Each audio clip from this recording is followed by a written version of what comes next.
2026 നിയമസഭ പിടിച്ചെടുക്കാനും തുടർ ഭരണം നടത്താനും പിണറായി വിജയൻ്റെ തേരോട്ടം.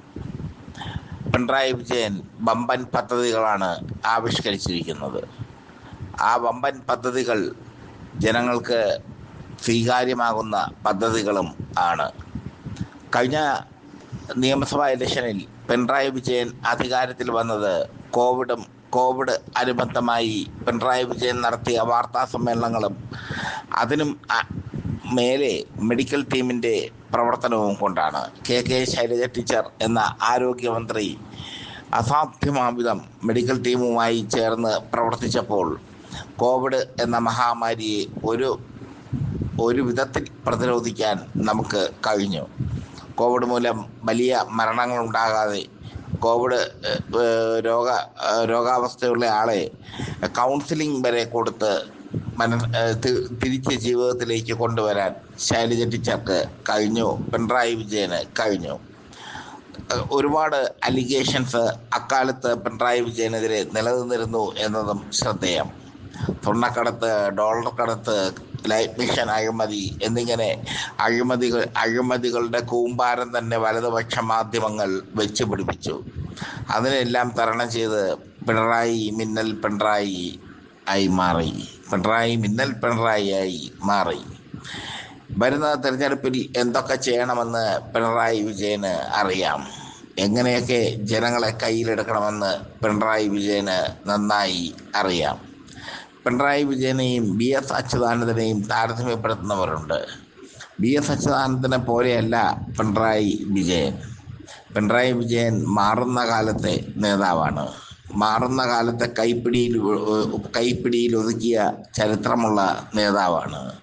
പാർട്ടി സെക്രട്ടറിയായി ദീർഘകാലം വരുന്ന അദ്ദേഹത്തിന് മാറുന്ന സമൂഹത്തെ, മാറുന്ന കേരളത്തെ തിരിച്ചറിയാൻ നന്നായി അറിയാം.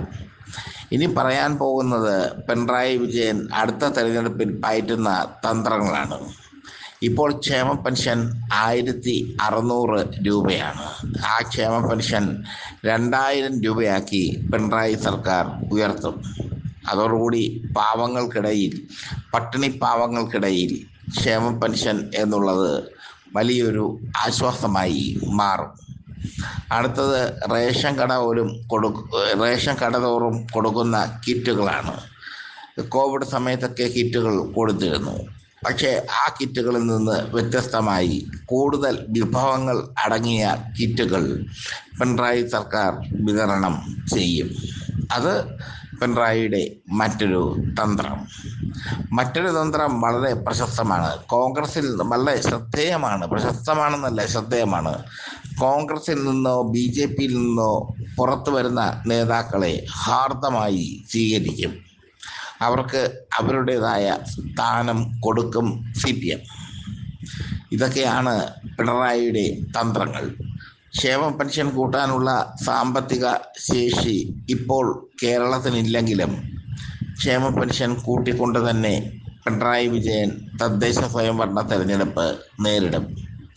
ചുമ്മാ നിൽക്കുന്ന ഒരാളുടെ കയ്യിൽ 2000 രൂപ കിട്ടിയാൽ കഴിക്കുമോ എന്നൊരു ചോദ്യമാണ് പൊളിറ്റിക്സ് കേരളയ്ക്ക് ഞങ്ങളുടെ പ്രേക്ഷകരോട് ചോദിക്കാനുള്ളത്. കഴിക്കില്ല. 1600 രൂപയിൽ നിന്ന് 2000 രൂപയിലേക്ക് പോയി കഴിഞ്ഞാൽ കഴിക്കില്ല. അതാണ് പിണറായിയുടെ ഗംഭീരമായ തന്ത്രം. പിണറായി വിജയൻ്റെ ആരോഗ്യസ്ഥിതിയെ പറ്റിയുള്ള ഗവേഷണങ്ങൾ നടത്തുകയാണ് ഇപ്പോൾ BJP അനുകൂല ഓൺലൈൻ ചാനലുകൾ. അദ്ദേഹത്തിൻ്റെ ആരോഗ്യം അദ്ദേഹത്തിൻ്റെ വ്യക്തിപരമായ പ്രശ്നമാണ്. അത് ജനങ്ങളെ അറിയിക്കേണ്ട കാര്യമൊന്നും അദ്ദേഹത്തിനില്ല. അദ്ദേഹം മുഖ്യമന്ത്രി എന്ന നിലയിൽ സുതാര്യനാണ്. വളരെ വളരെ ശ്രദ്ധേയമായ രീതിയിൽ കേരളത്തെ നയിക്കുന്ന മുഖ്യമന്ത്രിയാണ്. പിന്നെ അദ്ദേഹം സഞ്ചരിക്കുമ്പോൾ ഉണ്ടാകുന്ന വാഹന തടസ്സം അത് അദ്ദേഹത്തിന് സ്വയം തോന്നിയ കാര്യമല്ല. ഇപ്പോഴും RSSൻ്റെ ഹിറ്റ് ലിസ്റ്റിലുണ്ട് പിണറായി വിജയൻ ഈ പ്രായത്തിലും. അതുകൊണ്ടാണ് പോലീസ് തന്നെ അദ്ദേഹത്തിന് ഇത്തരമൊരു സംരക്ഷണം ഒരുക്കി നൽകിയത്.